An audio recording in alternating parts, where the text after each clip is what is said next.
Does your money disappear faster than water going down a drain? Is your wallet filled with receipts only and there is no money?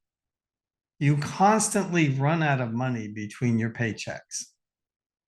In this episode, I will discuss with you my unique and simple, easy to use budgeting tool, which is far superior to the existing tools that are out there. So stay tuned.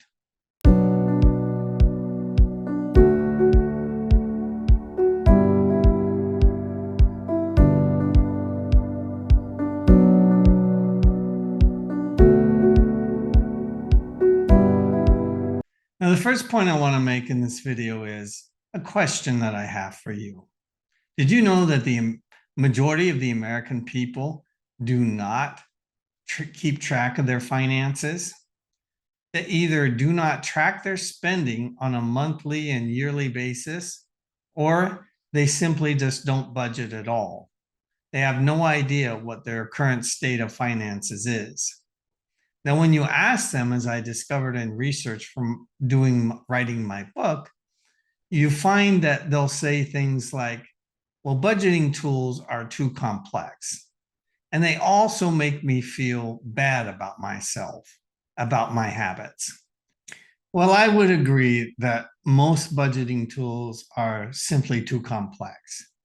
If you ever do a search online for budgeting tools, what you'll find is that they resemble, in my opinion, a mini financial statement for a publicly traded company.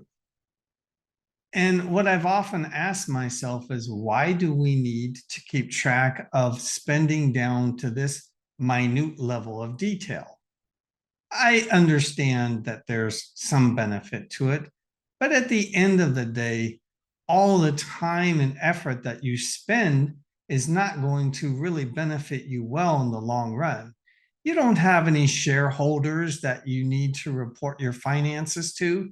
You don't have to report to a government agency what your revenue is and what your margins were for any given period. You don't have any of that. The only people who really care about your finances are going to be you and your immediate family. So keep it simple. Don't use complex tools that add no value to your time and really take more time away from you than they should.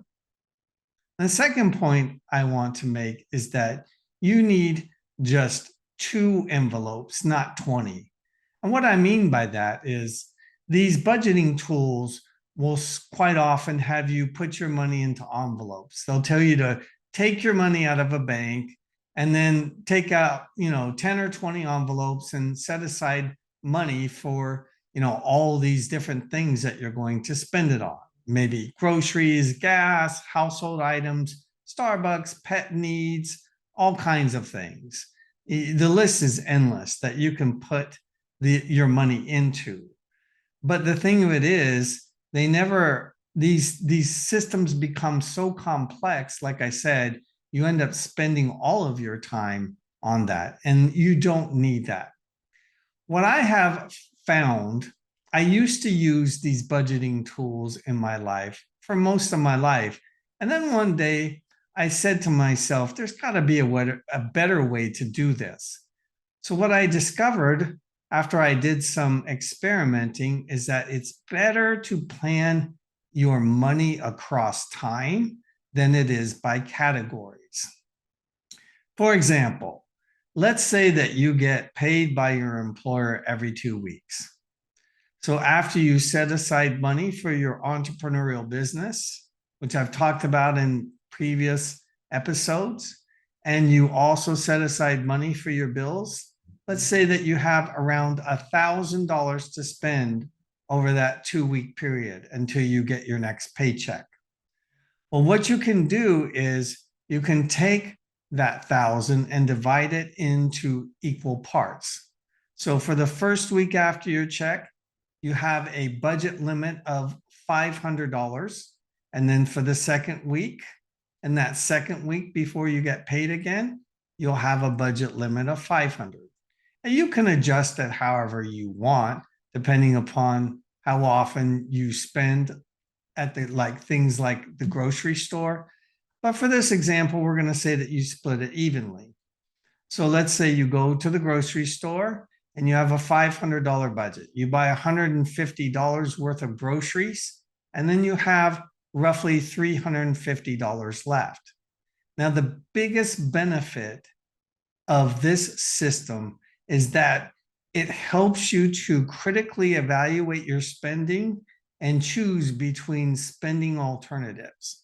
So what I mean by that, when your money is divided into 20 different categories, it's very hard to critically evaluate whether you need to have these categories or not.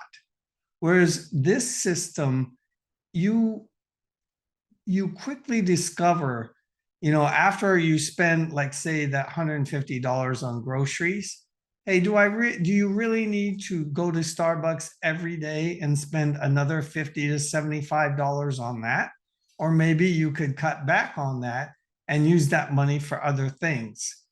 The point is that it allows you to think critically about your finances, and so that you can decide how you best want to spend your money.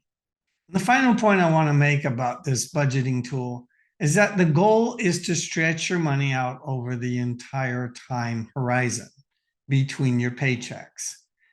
The problem that you can encounter with traditional budgeting tools is that you can easily run out of money between your paychecks. Let's say that you've got about 4 days until your next paycheck and you need to get a tank of gas. You need to fill up your car with gas in order to go to work and take care of everything that you need to do for that week. Well, if you don't have any money in savings, what is your alternative? To reach for that credit card. And so what my system will help you to do is to set aside money to say, hey, I want to make sure I have maybe 40 or 50 bucks in that last week so I can get my gas, and then I can, use that gas without having to, charge that tank of gas on a credit card.